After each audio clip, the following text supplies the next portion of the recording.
دوسری غلطی ہے، بعض لوگ ہوتے ہیں اپنی جھوٹی شان جتانے کے لیے بیوی سے کوئی غلطی ہو جاتی ہے، سب کے سامنے اس کو روک ٹوک کر دیتے ہیں، سب کے سامنے اس کو ذلیل کر دیتے ہیں، سب کے سامنے اس کا مذاق اڑا دیتے ہیں، اور سب کے سامنے اس کو ٹوک کر یہ سمجھتے ہیں کہ لوگوں میں یہ تاثر جائے گا کہ میرا گھر میں کتنا کنٹرول ہے، میں گھر میں کتنا کنٹرول رکھ کر ہوں اور میرا کتنا گھر میں چلتا ہے۔ بیوی سے غلطی ہوتی ہے، شوہر ماں کے سامنے ڈانٹ دیتا ہے، بیوی سے غلطی ہوتی ہے، بھائی بہن کے سامنے ڈانٹ دیتا ہے، اور وہ یہ سمجھتا ہے کہ ماں بہن یہ سمجھے گی، ماں سمجھے گی کہ میرا بیٹا اپنی بیوی پر کتنا کنٹرول رکھے ہوئے ہے، بہن سمجھے گی کہ میرا بھائی اپنی بیوی پر کتنا کنٹرول رکھے ہوئے ہے۔ لوگ تو بہرحال سمجھ جائیں گے، ان کی نگاہ میں آپ اچھے ہو جائیں گے، لیکن بیوی کی نگاہ میں آپ کی عزت پورے صفر پر آ جائے گی، بیوی کی نگاہوں میں آپ کی رتی برابر بھی عزت نہیں رہے گی، اور کوئی وقار آپ کا باقی نہیں رہے گا۔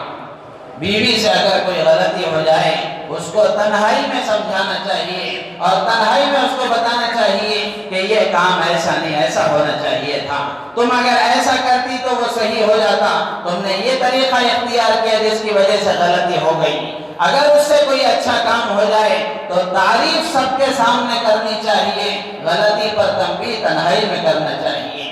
عورت سب کچھ برداشت کر لیتی ہے، اگر اس کو لوگوں کے سامنے روکا ٹوکا جائے تو ہر ایک کی بھی عزت نفس ہوتی ہے، جب عزت نفس مجروح ہوتی ہے تو دل دکھتا ہے، اور دل دکھتا ہے تو سامنے والے کی کوئی اہمیت دل میں نہیں ہوتی،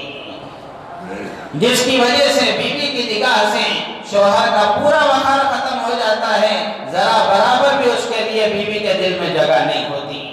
تو اسی لیے علماء لکھتے ہیں کہ بیوی سے اگر کوئی غلطی ہو جائے تو غلطی پر تنبیہ کرنا ہو تو تنہائی میں کرو، اس کو سمجھاؤ، ٹوکنا اور روکنا نہیں ہے، بلکہ اس کو سمجھانا ہے کہ یہ کام ایسے نہیں، ایسے ہونا چاہیے تھا، اگر تم یہ طریقہ اختیار کرتی تو کتنا اچھا ہوتا، تم نے یہ طریقہ اختیار کیا جس کی وجہ سے بات بننے کی بگڑ گئی۔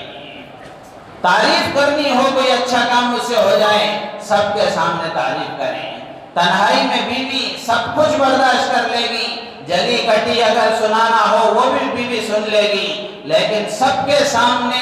روکنا ٹوکنا اور سب کے سامنے اس کو ذلیل کرنا اور بے عزت کرنا، سب کے سامنے اس کا مذاق اڑانا، بیوی کبھی اس کو برداشت نہیں کر سکتی۔